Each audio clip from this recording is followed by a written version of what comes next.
Hi, I'm Sharon King, Community Engagement Liaison for ACDC, Avondale Comprehensive Development Corporation. Welcome back to Inside Avondale. Today I am pleased as punch and Hollywood happy to have on our show Ms. Dawn Gardner. Hello Dawn, how are you? I'm fine, thanks so much for having me. It's good to see you. Good to see you. So Dawn, our audience is very interested in all the programs that children's hospitals do in our community and throughout the city. You work specifically in which department? I work specifically for the Comprehensive Children's Injury Center at Cincinnati Children's Hospital. So Injury Center is where we do outreach. We're trying to keep kids out of our emergency room. So that's my job. Wow.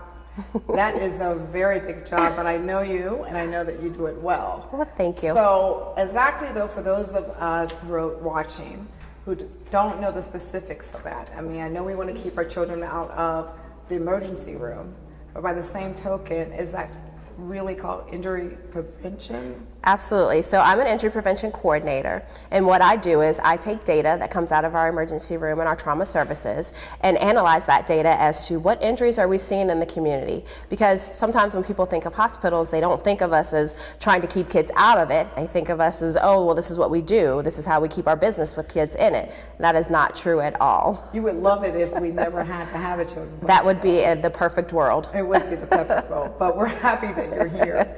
So with that, there are different types of injuries that children are more prone to? Correct. So what we do is we try to combat unintentional injuries. And those injuries, sometimes you hear them in the news as maybe accidents that happen, but unintentional injuries are preventable. And that's the main focus that we want to get out to families, is that we can prevent some of these injuries that we're seeing in our emergency room. So unintentional injuries are the #1 cause of injury and death to kids under the age of 19. Wow, under the age of 19. Under the age of 19. See, I would have thought that would have been like 5 and under. I would have never thought the span would be so wide. So there are different mechanisms to that injury, and they change per age group. So when we're looking at kids like 5 and under, most of those injuries happen in the home because the kids are not in school. They're in home a lot, whether it's grandma's house or aunt's house during the day. So a lot of those injuries happen there. When we get to the older age groups, like 5 to 12, and they're in school, well, they're on playgrounds more, they're riding bikes more. So then we're looking at falls, falls off of bikes, more head injuries, things for that age group. We need to wear helmets. Absolutely, and that's why we call them unintentional injuries, because if a child falls and hits their head but they don't have a helmet on, there could be a brain injury, but we can prevent that brain injury if that child has a helmet on. So a lot of times it's just about parents knowing, having the education of what it is to do to keep their kids safe, and then some of the resources. So we provide bike helmets to families who have kids that ride bikes. We don't want to see them in our emergency room with any type of brain damage. So when you say you provide bike helmets, what do families do to attain the bike helmet? So families can call our injury center. That number is 636-7865. 636-7865. They'll hit option 1. That'll take you straight to our injury center. So it's as simple as that? It's as simple as that. I would have never known that. So when you say children 5 and under, I think of carbon monoxide, I think of poisons, I think of children getting into products, and I know that children also provide safety locks of some sort. That we do. So my primary focus is to focus on kids under 5 because it is the top age group that we see come into our emergency rooms. And like I said, those injuries happen in the home. So one of my main jobs is to get out in the community, provide families that have kids under 5 in their home, whether they're babysit, whether those kids live there, whether they're just an aunt and uncle and they see the kids on the weekends. Any family that engages a child under 5 living in Avondale, we would like to be able to come to their house, provide some home safety education, and along with that, we know that best practices is not only providing the education, not only providing the equipment, but providing the installation so that when we leave that house, yes, that home is safer. So you provide the equipment for free. Correct. You do the installation for free. Correct. And we do the education for free. We do the education for free. So you cover all 3 perspectives. That's best practices. That's what we know helps to reduce the injuries. Wow. I can say for myself as an aunt of 9. Yes. that I do understand the necessity for home prevention, and I hope that our audience is listening intently.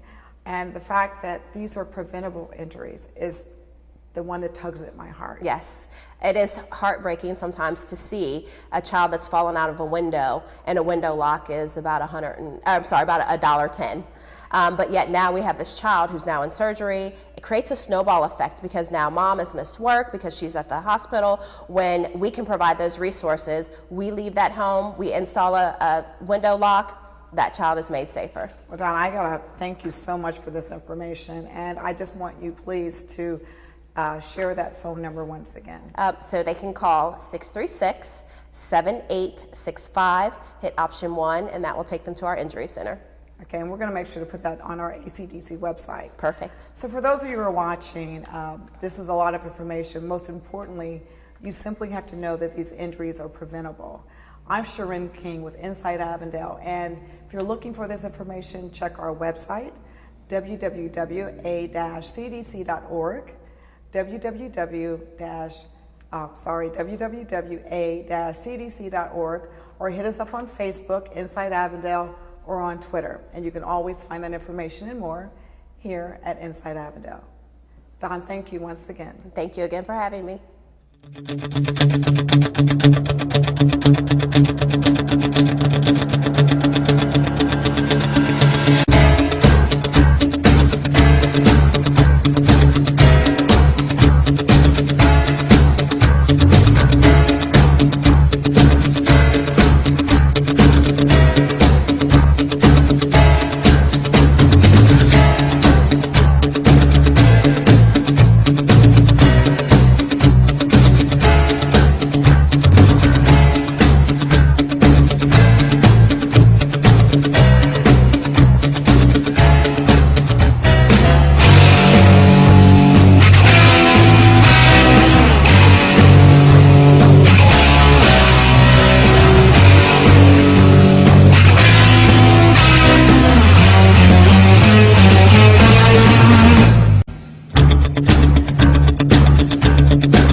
Hi, I'm Sharon King, your host of Inside Avondale.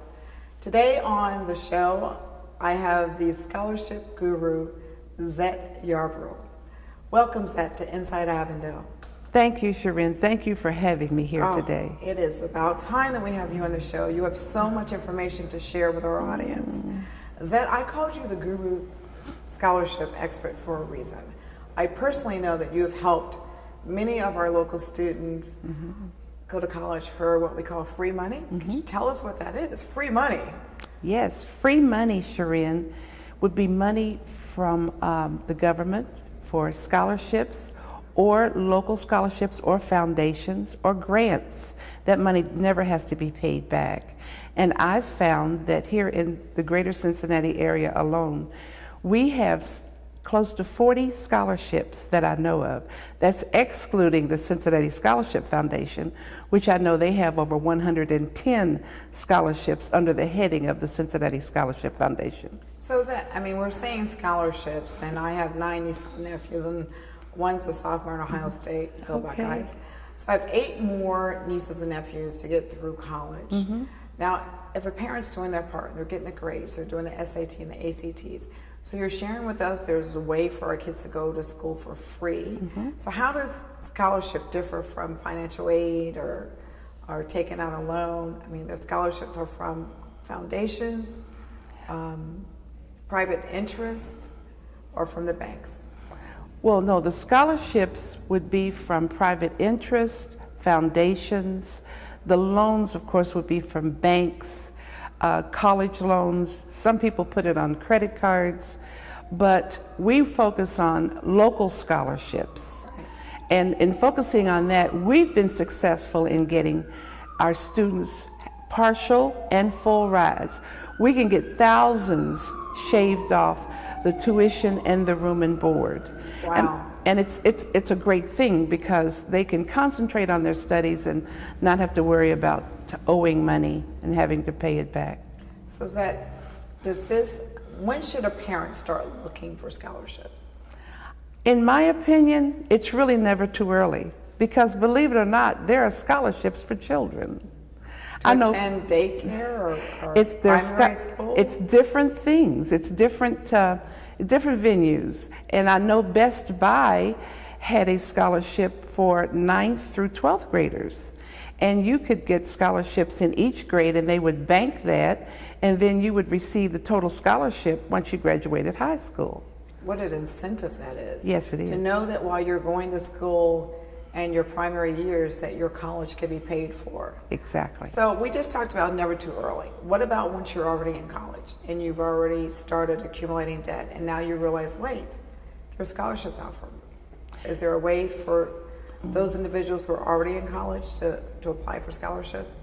There are scholarships that are available that do not have an age limit on them. Most of the scholarships we work with are focusing on incoming college freshmen. And that's when they get the bulk of their money, because they get what you call renewable scholarships, meaning that they'll have to renew it each year for the 4 or 5 years that they'll be in college. So having said that, if you want, say for example, if you are already in college and you need additional funds, there are sources that you can apply for, and if your grades are Yes, we're not giving the money away just to give it away. if their grades are They're in doing order, everything they're supposed to do. exactly, Okay. then there's a possibility that they can get additional funds. And I know one local scholarship, as a matter of fact, that it does not have an age limit. So people my age, your age can qualify for scholarships, fill out the application. It's never too early, because I receive calls from parents whose children have received their education and now they want to receive an education. It's never too early and it's never too late That's for right. learning. That's right. So that you've been doing this as a passion for over 20 years. Yes. But now you've formed a consulting business. Could you tell us the name of your business? Yes, the name of my business is Reaching Self-Reliant Students. So you want the students to be self-reliant. You want them Yes. to graduate with no debt. Graduate with, that's our goal. And I tell each student that I consult with, our goal is a debt-free college education. And it is attainable, but they have to be willing to work, to complete the applications. And what completes this is the parents working with them, because on each application there is a parental portion and a student portion. So sometimes the parents are not completing that, and it delays the application, which sometimes will, So the earlier the better. the earlier the better. What is that? The early bird gets the scholarship dollar. The scholarship dollars, exactly. And there are little things that I know that a lot of people who are not doing what I do don't know, and that's what we're there to help and walk them through. Because Okay, so Zette, yes, now my question for you is, kids whose parents make above 70,000, 100,000, maybe 150, just there's different breakdowns. There are those parents who think their kids would never qualify for scholarships because they make quote unquote too much money. Does everything depend on the parents' income? everything will depend upon the parents' income when they're incoming freshmen, because they're considered dependent students, depending is the on the key. parent for a living. Right. So the other students who are what they call non-traditional students, and they can qualify for a lot of scholarships too, but most of our scholarships are need-based. Right.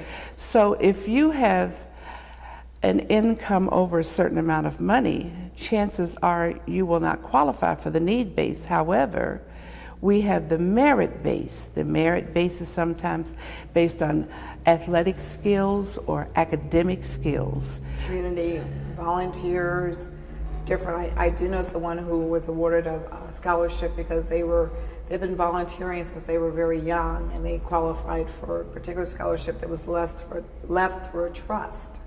So you are the guru of finding what works for the family Exactly. and making it fit to the need of the family. Exactly. That's what we try to do. We try to customize scholarships with each student and family that come.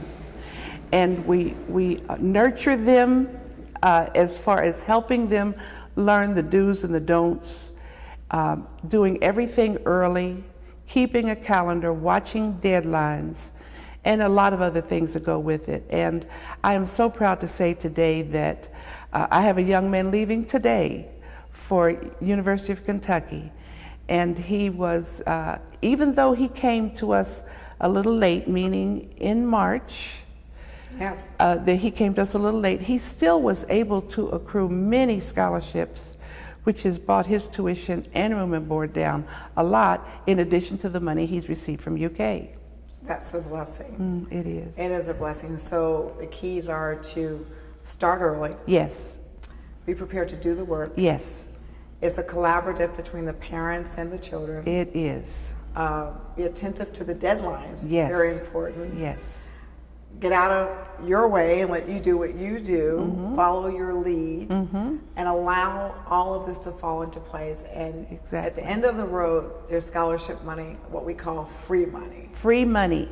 What is the name of your consulting business? Reaching self-reliant students. And you have to be self-reliant in order to be focused and driven to receive higher education. You are, without question, just a blessing to so many individuals and so many students. You have to tell us the name of your business once again. Thank you. The name of my business is Reaching Self-Reliant Students.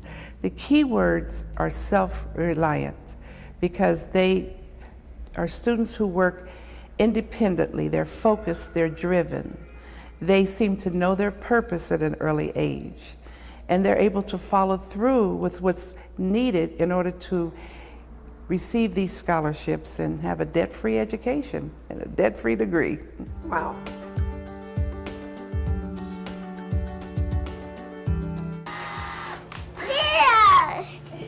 Unintentional injuries are the #1 killer of kids under the age of 19. And so for kids under 5, those injuries happen in the home. And so we are out here basically protecting kids in the community. So what we do is we come out, we provide the families the resources that they need in order to keep their kids protected in the home. So Stephanie's gonna install the gate. I'm gonna do the CO. Okay. And Emily's gonna go over safety tips. We have a partnership with Norwood Fire Department, and if the home comes in or a referral comes in from Norwood, we send it to them. It's just kind of an additional partnership that shows that together as a community and as the hospital, we care about their kids.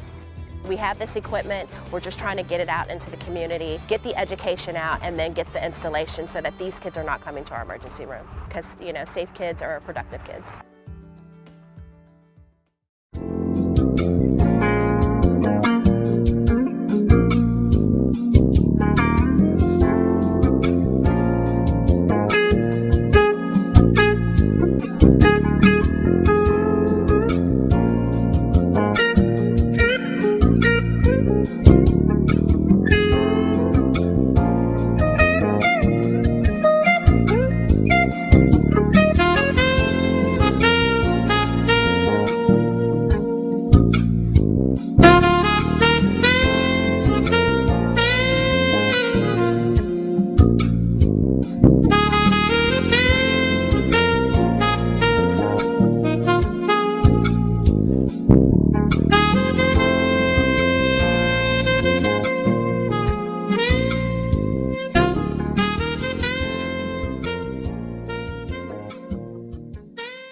In these food deserts, you don't have to be in prison to be on death row. Everyone deserves access to fresh food, so we can all live healthier lives. Join us in closing the health gap in Greater Cincinnati and bring hope to all communities by helping everyone do right.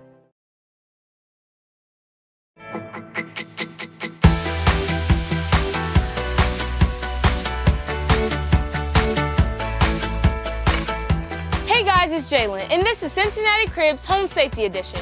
The owners of this house are first-time parents who can't seem to keep their toddler out of trouble around the house. That's where I come in. I mean, who better to give out safety pointers than the girl who wrote the book on unsafety? Come on, let's check out this crib. Wow, this is nice. What a great living space. I should get me one of these one day. Aw, cute family. No wonder they call me. Bobby looks like a little troublemaker. Okay, right off the bat, we need to move these cords out the walkway. I almost tripped just looking at them. Let me add this to the list of things to bring up with the family. Move cords out walkway. Moving on. We have a few outlets that are uncovered. We wouldn't want little Bobby to get zapped now, would we? Zzz. Uh-oh, we got a choking hazard over here. I've choked on a few of these in my days. Not one of my fondest memories. Be careful about the size of these things.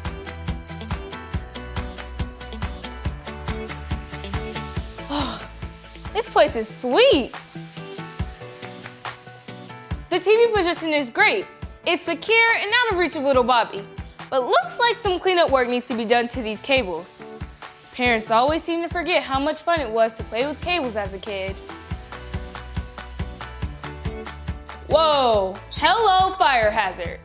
It's important to keep candles out of reach of kids. Not only is it a fire hazard, but they're also very poisonous. And while I'm at it, I think I saw some wax stains in the other room. Candles are like my father on a Sunday afternoon. They like to keep stationary. So, don't move candles while they're lit. And always make sure there's a parent in the room.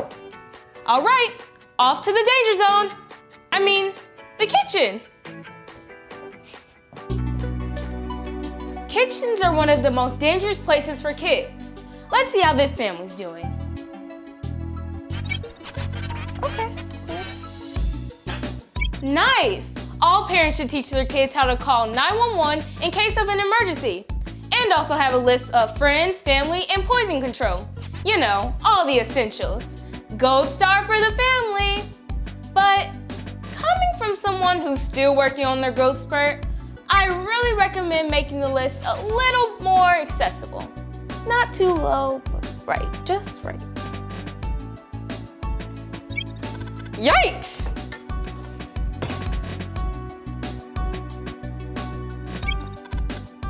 Jackpot. Okay, here's the thing. Kids are curious creatures. If there's a door, we have to know what's behind it. This looks a lot like fruit juice or sports drinks, so naturally, we're gonna want it. So if you have any cabinets with cleaning supplies, matches, knives, or scissors, I really recommend using a safety latch. Okay, here's the tip on the house. If it says warning or caution, put a latch on it. Okay, now we're going upstairs. Oh yeah, I've been holding this one in since we first walked in the door. Stairs are like a built-in amusement park ride for kids, but without the safety features. When you're dealing with toddlers, you should really install a safety gate at staircases and rooms with safety hazards. Come on, let's see how they did at the top of the stairs. Oh, so close. At first glance, I'm glad that this gate is here. But if you look closely, this gate is not screwed into the wall, and that's a no-no. If Bobby pushes hard enough on a gate like this at the top of the stairs, he might actually push the gate down. Okay, on to the bathroom.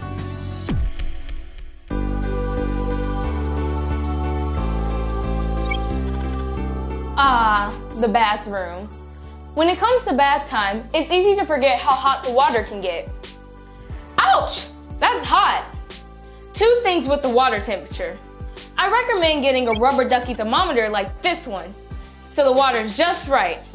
And 2, set your water heater to about 120 degrees to prevent burns and scalding.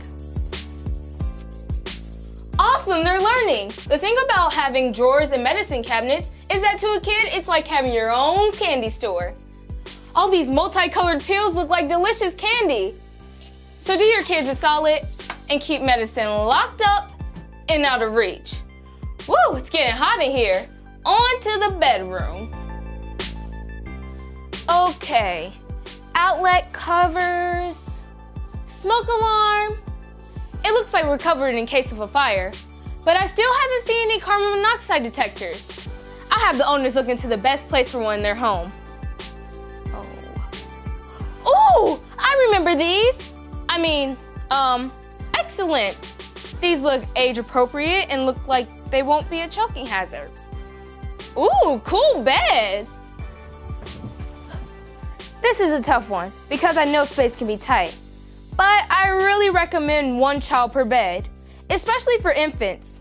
Sleeping infants are at great risk of being suffocated if rolled on by an older sibling or even a parent. Ooh, windows look great too. Good, the windows are locked and it even has a screen to prevent those pesky bugs. You know, you'd be surprised how many times I've tried to fly like Wonder Woman out my bedroom window.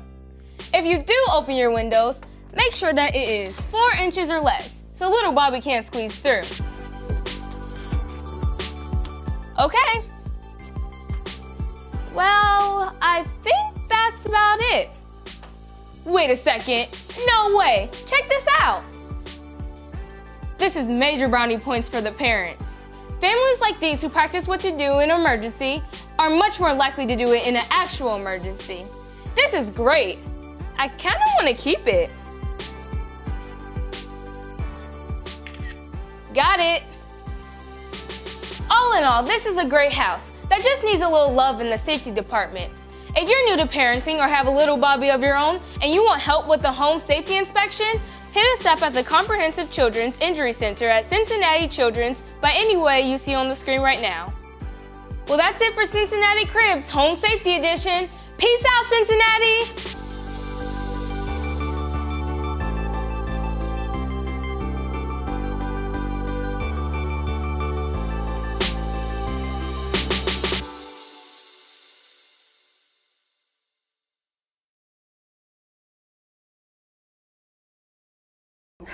My name is Dawn Gardner with the Comprehensive Children's Injury Center at Cincinnati Children's.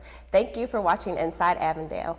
If you need any other information on the home safety program that we have going on in Avondale for kids under 5, please call us at 513-636-7865 and hit option 1.